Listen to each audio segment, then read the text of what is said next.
Anil, how is it now looking? We are at the last leg of this sell-off, or you think that channels have now opened up for 7,100 or maybe even 7,000?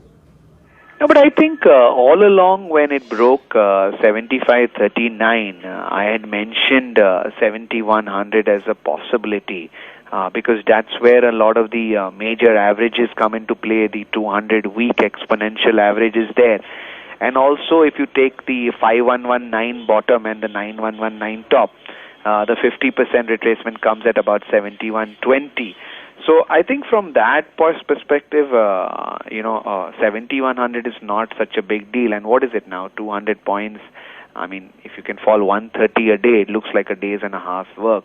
I think you are in the final panic, but I won't be overly surprised. I don't think it's such a big deal if it goes to 7120, because then what it does, it sort of makes it a convincing buy for a couple of reasons. One is, like I told you, the 50% retracement from 5119. One is, if you can clearly draw a channel connecting the March top of 9119 and then connect it all the way down to the August top and keep going down, you can draw a downward channel where the market has been in for over the last 11 months. And I explained to you last time also the Fibonacci correction takes about 13 months. If this is the first test of that, or second test or third test of that channel also is around 7130 odd. If it comes to the channel, you have three reasons to buy. You have the channel bottom, you have 7120, which is a Fibonacci number, and you have the 200-week averages very exponential, very close to 7100.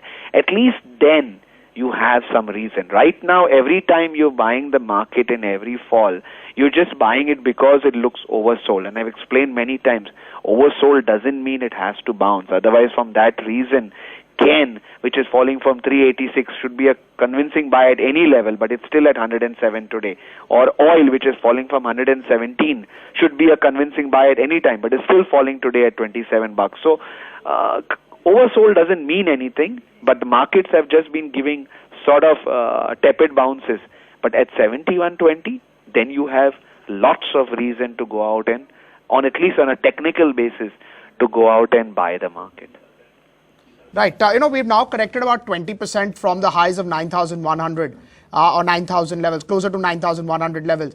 You think that's a substantial correction, even if we were in a bear market, or, if one would look at redemption pressures where essentially valuations are, 20% is a substantial correction. Is that something that you would also agree with? I think we're getting obsessed with the 20% number because it's widely used in the US and in the Europe, because in a I guess developed market, 20% is bear market territory. I don't look at 20% because emerging markets I have seen different. Now I'll just quickly run it through you.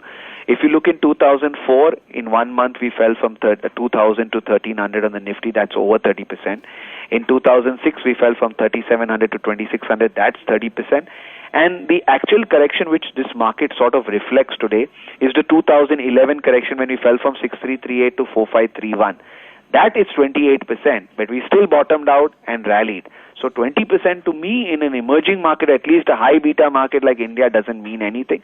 Historically, we have even fallen 30%, except the proper bear market which we first only entered, which was 2008.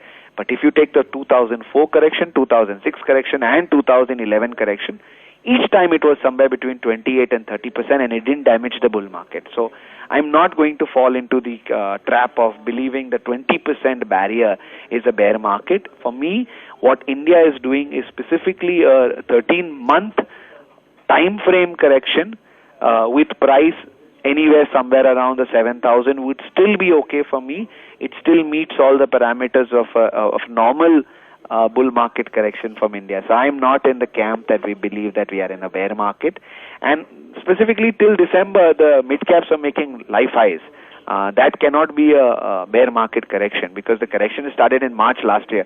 So you can't have a correction in the large caps of 10 months and the mid-caps of 18 days and call it a bear market. For me, this is very much a bull market. Within that, I think the frustration is the time that it's taking. And I think one has to just bear it out, the pain. But eventually, I think this market will head higher.